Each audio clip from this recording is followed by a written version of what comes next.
வணக்கம். மீண்டும் மற்றொரு உண்மை நலசல் நிகழ்ச்சியினூடாக சந்தித்திருக்கின்றோம். கோட்டாபய ராஜபக்ச ஜனாதிபதியாக இருந்த காலத்தில் ஏற்பட்ட இழப்பு தொடர்பான வழக்கு ஒன்றில் சாட்சியங்களை சமர்ப்பிக்குமாறு ஜனாதிபதி அனுரகுமார திசாநாயக்க மற்றும் நிதியமைச்சின் செயலாளர் ஹர்ஷன சூரியபெரும ஆகியோருக்கு உச்சநீதிமன்றம் உத்தரவு பிறப்பித்திருக்கின்றது. குறித்த காலப்பகுதியில் இறக்குமதி செய்யப்பட்ட சீனிக்கு விதிக்கப்பட்ட வரிகளை குறைத்ததன் மூலம் அரசாங்கத்திற்கு 1.59 பில்லியன் ரூபாய் இழப்பு ஏற்பட்டதாக தொடரப்பட்ட வழக்கில் மேற்படி உத்தரவு பிறப்பிக்கப்பட்டிருக்கின்றது. குறித்த வழக்கு நேற்றைய தினம் விசாரணைக்கு எடுத்துக் கொள்ளப்பட்டும் இருந்தது. அமைச்சர் சுனில் ஹந்துன்னேத்தி தாக்கல் செய்த அடிப்படை உரிமை மனுவில் முன்வைக்கப்பட்ட உண்மைகளை பரிசீலித்த பின்னர் நிதியமைச்சர் அனுரகுமார திசாநாயக்கவுக்கு உச்சநீதிமன்றம் இந்த அறிவிப்பை அனுப்பி அத்தகைய உண்மைகளை முன்வைக்க உத்தரவிட்டிருக்கின்றது. இந்த மனு பிரதம நீதியரசர் பிரீத்தி பத்மன் சூரசேன, உச்ச நீதிமன்ற நீதியரசர்களான மஹிந்த சமயவர்த்தன மற்றும் குமுதினி விக்ரமசிங்க ஆகியோர் அடங்கிய அமர்வு முன்னிலையில் விசாரணைக்கு எடுத்துக் கொள்ளப்பட்டது.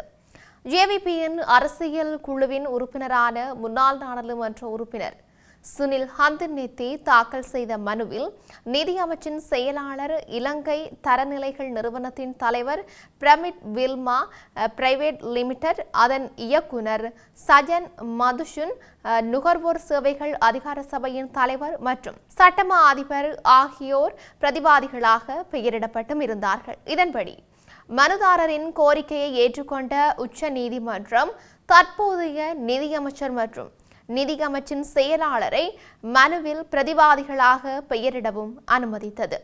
இந்த நிலையில் உள்ளூர் சர்க்கரை உற்பத்தியை ஊக்குவிப்பதற்காக இறக்குமதி செய்யப்படும் சர்க்கரைக்கு ரூபாய் 50 வரி விதிக்க 2020ஆம் ஆண்டு வர்த்தமானி அறிவிப்பு வெளியிடப்பட்டதாகவும் அந்த வரி ஒரே நேரத்தில் 25 ரூபாவால் குறைக்கப்பட்டதாகவும் பொதுமக்கள் பயனடையும் வகையில் வரியை 50 ரூபாயிலிருந்து 25 ரூபாவாக குறைப்பதன் மூலம் கிடைக்கும் லாபத்தை ஒருங்கிணைந்த நிதிக்கு வரவு வைக்க வேண்டும் என்றும் மனுவில் குறிப்பிடப்பட்டிருந்தது.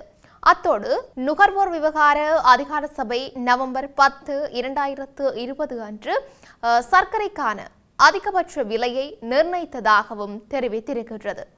வரி குறைப்பு செய்யப்பட்ட நேரத்தில் பிரதிவாதியான பிரமிட் வில்மா தனியார் நிறுவனம் வாங்கிய சர்க்கரையில் இருந்து பெற்ற லாபம் ஒருங்கிணைந்த நிதிக்கு வரவு வைக்கப்பட வேண்டும் என்று சுட்டிக்காட்டும் மனுதாரர் தொடர்புடைய லாபத்தை ஒருங்கிணைந்த நிதிக்கு வரவு வைக்காததன் மூலம் அரசாங்கத்திற்கு இழப்பை ஏற்படுத்தியுள்ளார் என்றும் வரித்தொகை ரூபாய் 50லிருந்து 25 ரூபாவாக குறைப்பதன் மூலமும் நிவாரணம் பெறாமை தொடர்பிலும் அடிப்படை உரிமைகள் மீறப்பட்டுள்ளதாக அறிவிக்குமாறும் நீதிமன்றத்தை கோரியும் இருக்கின்றார். மேலும் சர்க்கரையை இறக்குமதி செய்த பிரமிட் வில்மா தனியார் நிறுவனம் உட்பட பிரதிவாதிகளிடமிருந்து 500 மில்லியன் ரூபாய் இழப்பீடு வசூலிக்கப்பட வேண்டும் என்றும் மனுதாரர் கோரியும் இருக்கின்றார். மனு பரிசீலிக்கப்பட்ட போது மனுதாரர் அமைச்சரின் சார்பில் முன்னிலையான ஜனாதிபதி சட்டத்தரணி எம்.ஏ. சுமந்திரன் மனுவில் பிரதிவாதிகளாக பெயரிடப்பட்ட நபர்களின் நிலைப்பாடுகள் மாறிவிட்டதால் தற்போது அந்த பதவிகளை வகிக்கும் நபர்களை சேர்த்து மனுக்களில் திருத்தம் செய்ய அனுமதி வழங்க வேண்டும் என்றும் அவர்களுக்கு அறிவிப்புகள் வெளியிட வேண்டும் என்றும் கூறியிருந்தார். இதன்படி சட்டமா அதிபர் சார்பில் முன்னிலையான மூத்த அரசு சட்டத்தரணி ஹாஷினி ஓபதா சாட்சியங்களை முன்வைத்து குற்றப்புலனாய்வுத்துறை இந்த சம்பவம் தொடர்பாக நடத்திய விசாரணையில் இந்த மோசடி நடந்ததற்கான எந்த ஆதாரமும் வெளியாகாததால் இந்த மனுவுக்கு எந்த அடிப்படையும் இல்லை என்று சுட்டிக்காட்டியும் இருந்தார். இதன்படி உண்மைகளை பரிசீலித்த பின்னர் மனுவை திருத்த அனுமதித்த உச்சநீதிமன்றம் பிரதிவாதிகளுக்கு அறிக்கை சமர்ப்பித்து ஜனவரி 19ஆம் தேதி தங்கள் உண்மைகளை முன்வைக்க உத்தரவிட்டும் இருக்கின்றது. இவை இப்படி இருக்க, பிள்ளையான் என்று அழைக்கப்படும் முன்னாள் ராஜாங்க அமைச்சர் சிவனேசதுரை சந்திரகாந்தனின் அடிப்படை உரிமை மீறல் தொடர்பான எழுத்தாணை உத்தரவு மனு மீதான விசாரணை இன்றைய தினம் நடைபெற இருக்கின்றது. அதன் நிமித்தம் பிள்ளையானின் சட்டத்தரணியான முன்னாள் அமைச்சர் உதய கமன்பில நேற்றைய தினம் குற்றப்புலனாய்வு திணைக்களத்துக்கு சென்று பிள்ளையானை சந்தித்திருக்கின்றார். இதன்போது வழக்கு தொடர்பில் அவருடன் கலந்துரையாடியதாக உதய கமன்பில குறிப்பிட்டும் இருந்தார்.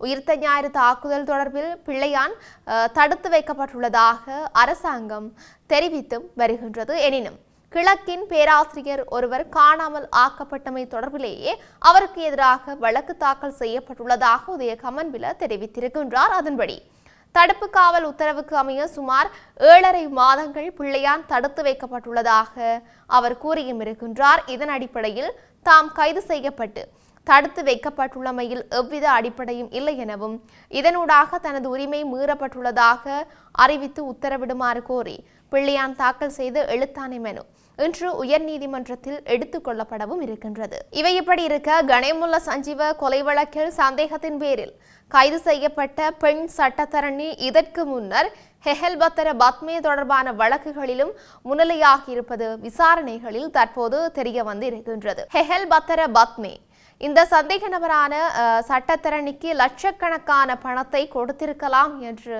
சந்தேகிக்கப்படுகின்றது. அது மட்டுமன்றி இந்த சட்டத்தரணி நதுன் சிந்தக என்ற பிரபல பாதாள உலக குற்றவாளியான ஹரகாட்டா மடகஸ்காரில் கைது செய்யப்பட்ட போது அவரின் சார்பாகவும் நீதிமன்றில் முன்னிலையாகியுள்ளதாக கண்டறியப்பட்டிருக்கின்றது. இதன் அடிப்படையில் நீதிமன்ற உத்தரவின் பேரில் அந்த சட்டத்தரணியின் வங்கி கணக்குகள் மற்றும் அவரது தொலைபேசி பகுப்பாய்வு அறிக்கைகள் குறித்து விசாரணை நடத்த குற்றப்புலனாய்வு திணைக்களம் நடவடிக்கை எடுத்துள்ளதாக அறிவித்தும் இருக்கின்றது. சந்தேக நபரான சட்டத்தரணி கடந்த ஜூன் மாதம் கட்டுநாயக்க விமான நிலையத்தின் ஊடாக சிங்கப்பூர் வழியாக துபாய் சென்று திரும்பியுள்ளார் என்பதும் விசாரணைகளில் தற்போது தெரிய வந்திருக்கின்றது. அவர் அவ்வப்போது வாடகைக்கு வீடுகளை பெற்று தனது வசிப்பிடத்தை மாற்றிக்கொண்டே வந்துள்ளதாக விசாரணை அதிகாரிகள் தெரிவித்தும் இருக்கின்றார்கள். குறித்த பெண் சட்டத்தரணி கடந்த கடவத்தை பகுதியில் குற்றப்புலனாய்வு பிரிவினரால் கைது செய்யப்பட்டிருந்தார். கைது செய்யப்பட்டு தடுப்பு காவலில் வைக்கப்பட்டுள்ள பிரபல பாதாள உலக குற்றவாளியான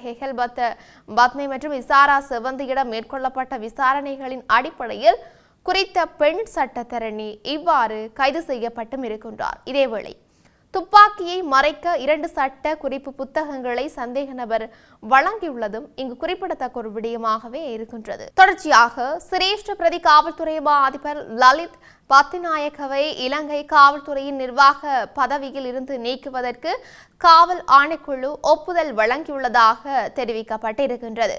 காவல்துறை அதிபர் பிரியந்த வீரசூரியவின் எழுத்துப்பூர்வ கோரிக்கைக்கு அமைய இவ்வாறு அவர் குறித்த பதவியில் இருந்து நீக்கப்பட உள்ளதாக கூறப்பட்டிருக்கின்றது. அதன்படி உத்தியோகபூர்வமாக பதவியை நீக்கியதன் பின்னர் மத்திய மாகாணத்திற்கு மாத்திரமே சிரேஷ்ட பிரதி காவல்துறை அதிபர் லலித் பத்திநாயக்க பொறுப்பேற்க இருக்கின்றார். இந்த நிலையில் இலங்கை காவல்துறையின் நிர்வாக பதவிக்கு சிரேஷ்ட பிரதி காவல்துறை அதிபர் சஞ்சீவ தர்மரத்ன நியமிக்கப்பட உள்ளதாகவும் தெரிவிக்கப்பட்டிருக்கின்றது. தேசிய காவல் தலைமையகத்தில் உயர் பதவி வகிக்கும் சிரேஷ்ட பிரதி காவல்துறை அதிபர் லலித் பத்திநாயக்கவை இடமாற்றம் செய்து அவர் மீது ஒழுக்காற்று விசாரணைகளை மேற்கொள்ளுமாறு தேசிய காவல்துறை ஆணைக்குழு மற்றும் குற்றப்புலனாய்வு பிரிவில் காவல்துறை அதிபர் பிரியந்த வீரசூரிய முறைப்பாடொன்றையும் வழங்கியிருந்தார். லலித் பத்திநாயக்க பிற மூத்த அதிகாரிகள் பற்றிய தவறான தகவல்கள் சமூக ஊடகங்களுக்கு வழங்கியதாகவும் மிகவும் ரகசியமான உள்ளக காவல்துறை கோப்புகளை வெளித்தரப்பினருக்கு வழங்கியுள்ளதாகவும் குறித்த முறைப்பாடு வழங்கப்பட்டிருக்கின்றது. இந்த விடயம் தொடர்பாக விசாரணைகள் மேலும் நடைபெற்று வருகின்றமையும் இங்கு குறிப்பிடத்தக்கது. இப்படி இருக்க நாட்டில் இன்னும் என்னெல்லாம் நடக்கப் போகின்றது என்று நாங்களும் பொறுத்திருந்து பார்க்கலாம். மீண்டும் மற்றொரு பதிவினூடாக சந்திக்கலாம். வணக்கம்.